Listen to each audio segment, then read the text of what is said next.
ನಮಸ್ಕಾರ, ನೀವು ನೋಡ್ತಾ ಇದ್ದೀರಾ ಶ್ರೀ ಮಾರಿಕಾಂಬಾ ಡಿಜಿಟಲ್ ಟಿವಿ. ನಾನು ಸೃಷ್ಟಿ ನಾಯ್ಕ್. ಹಳಿಯಾಳ ತಾಲೂಕಿನ ಬಿಕೆಹಳ್ಳಿಯ ಕಲ್ಲುಕೋರಿಯಲ್ಲಿ ಉಂಟಾದ ಬಂಡೆ ಸ್ಫೋಟದಿಂದ ಭಾರೀ ಆತಂಕದ ಪರಿಸ್ಥಿತಿ ಉಂಟಾಗಿದೆ.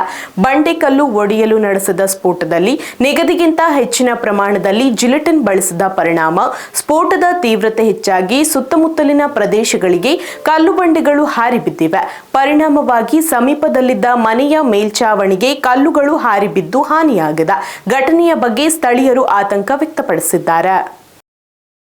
ಹಳಿಯಾಳ ತಾಲೂಕಿನ ಬಿಕೆಹಳ್ಳಿಯಲ್ಲಿ ಕಲ್ಲುಕೋರೆಯಲ್ಲಿ ನಡೆದ ಸ್ಫೋಟದಿಂದ ಮನೆಯ ಮೇಲೆ ಬಂಡೆ ಕಲ್ಲುಗಳು ಬಿದ್ದು ಹಾನಿ ಸಂಭವಿಸಿದೆ. ಶಿವಾಜಿ ಬಂಡಿವಡ್ಡರ್ಗೆ ಸೇರಿದ ಕಲ್ಲುಕೋರೆಯಲ್ಲಿ ದೊಡ್ಡ ಬಂಡೆ ಕಲ್ಲುಗಳನ್ನು ಒಡೆಯಲು ಹೆಚ್ಚಿನ ಪ್ರಮಾಣದ ಜಿಲೆಟಿನ್ ಬಳಸಲಾಗಿದೆ ಎಂದು ತಿಳಿದು ಬಂದಿದೆ. ಸ್ಫೋಟದ ತೀವ್ರತೆಗೆ ಕಿಲೋಮೀಟರ್ ಗಟ್ಟಲೆ ಭೂಮಿ ಕಂಪಿಸಿದಂತೆ ಅನುಭವವಾಗಿದ್ದು, ಸಿಡಿದ ಬಂಡೆ ಕಲ್ಲುಗಳು ಸುತ್ತಮುತ್ತಲಿನ ಪ್ರದೇಶಗಳಿಗೆ ಹಾರಿ ಬಿದ್ದಿವೆ. ಇದರಿಂದ ರಾಜು ಲೋಂಡಿ ಅವರಿಗೆ ಸೇರಿದ ಮನೆಯ ಮೇಲ್ಛಾವಣಿ ಹಾಗೂ ಹೊಲದಲ್ಲಿ ಕಲ್ಲುಗಳು ಬಿದ್ದು ಭಾರೀ ನಷ್ಟ ಉಂಟಾಗಿದೆ. ಘಟನೆ ಸಂಬಂಧ ಹಳಿಯಾಳ ತಹಶೀಲ್ದಾರ್ ಸೋಮಣ್ಣ ಕಟ್ಟಿ ಸ್ಥಳಕ್ಕೆ ಭೇಟಿ ನೀಡಿ ಪರಿಶೀಲನೆ ನಡೆಸಿದ್ದು, ಜಿಲ್ಲಾ ಗಣಿ ಮತ್ತು ಭೂವಿಜ್ಞಾನ ಇಲಾಖೆಗೆ ಮಾಹಿತಿ ನೀಡಿ ವರದಿ ಸಲ್ಲಿಸಲು ಸೂಚನೆ ನೀಡಿದ್ದಾರೆ.